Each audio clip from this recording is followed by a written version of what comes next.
Hey, I'm Jeff and welcome back to another video. There are a few things that I've learned about snake plants over the last couple of years that actually might surprise you in regards to their basic care. The first thing, and probably the most surprising thing, is these actually need more light than you're probably giving them. These have always been marketed as that low light plant, but they can actually tolerate really bright conditions. The three varieties that I have, they're on my floor, close to my south-facing window, and they actually get some direct sunlight throughout the day.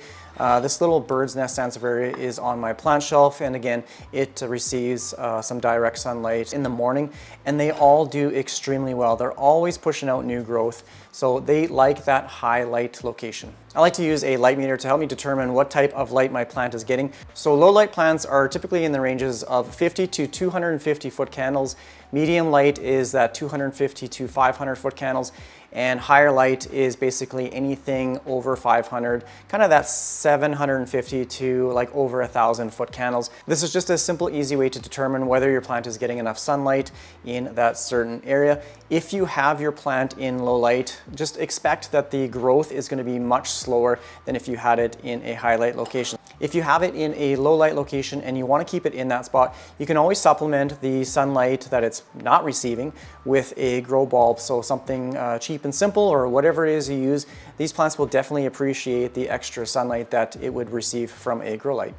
The next is watering, and you don't have to water these very often. For mine, I probably water mine once a month throughout the summer months and even cut back further in the winter, maybe once every 2 months. There's a couple things that I pay attention to. The first is I let the soil get absolutely bone dry. Basically, you water it when you can't remember the last time you watered it. Another thing is I pay attention to the leaves. You will often see small little wrinkles on the lower portions of the leaves. That's a good indication that the plant needs some water. I won't let it get too wrinkly. Just when you start to see just a slight little wrinkling on the lower leaves. Obviously, the frequency of watering depends on the type of light that it gets as well. Like I said, mine's in fairly high light, kind of that medium to high light location, and I'll water it maybe once a month. I did have a sansevieria at my front door. It is a north-facing window, and throughout the winter months last year, I probably watered it once. Whenever it's receiving really low light, it doesn't have enough energy to utilize all that moisture in the soil, so you don't have to water it very often. I think I watered it once the entire winter, to be honest. And then I took it outside, and yeah, it's not doing the greatest. If you have it in a low light location, just make sure you don't overwater. That is the number one thing that will kill your snake plant, and you'll probably start to see some kind of drooping leaves, followed by some stem rot. Whenever I do give it some water, I make sure to give it enough water so that it comes out the bottom of the drain hole. So I'll just fill it up like that and let it soak through. I see some bubbles on the side there, but it's already coming out the bottom. This soil was pretty dry, so I'm going to give it a little bit more, and then that'll be it until I let the soil get absolutely bone dry again. Do not miss the leaves of snake plants, as this just leaves them susceptible to bacteria and fungal issues, but occasionally I will take them outside, or I'll take them in the bathroom and spray the leaves off of any dust just to kind of clean them up a little bit. If you do, just be aware that these leaves act like little cups, so there will be water pooling in the leaves. Like right there, you can see there's some water pooling, as well as inside.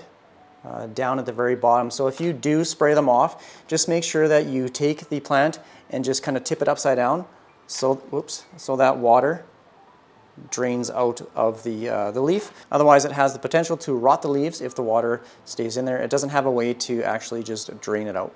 These plants love to be pot bound, so don't place them in something too large, otherwise there will just be too much soil and soil moisture for the roots to utilize and bring up in the plant. Otherwise, that's just going to lead to that root rot issue. Place it in as small of a pot as you can. You'll probably have a root system just slightly larger than the plant itself, so just make sure that you place it in the appropriate size pot. Eventually it will fill out as well.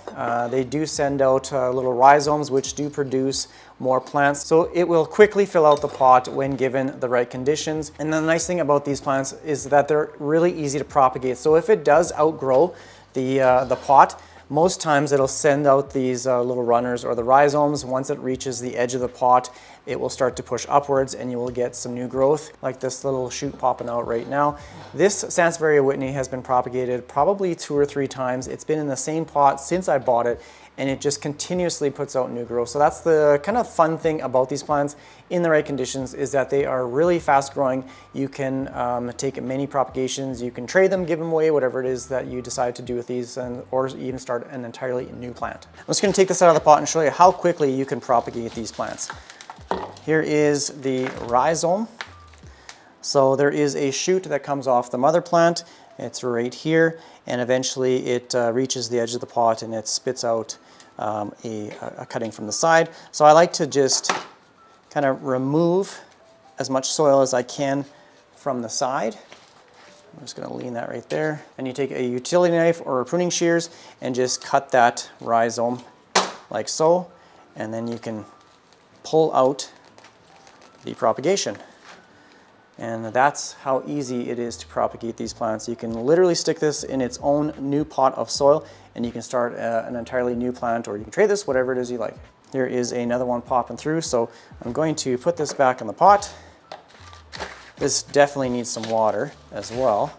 So you can see that little rhizome is just starting to push up just below the soil line. I'm going to put all this back, maybe give it a little bit of some fresh soil. The last thing I'm going to talk about is soil. Do not use a regular potting soil or potting mixture for these plants. It just holds on to too much soil moisture and it's going to end up leading to that dreaded root rot situation.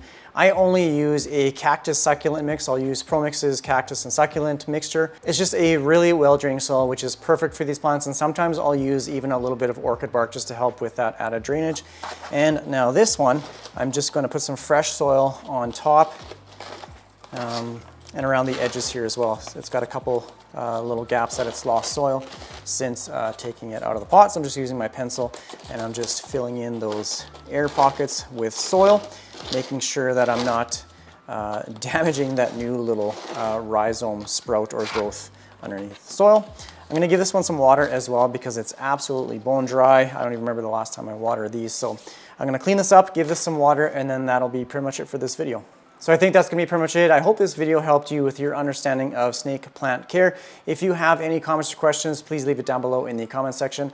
Also, if you want to check out more houseplant videos, check out this video. Otherwise, thanks again for the support. Thanks for watching my video. Take care. Bye.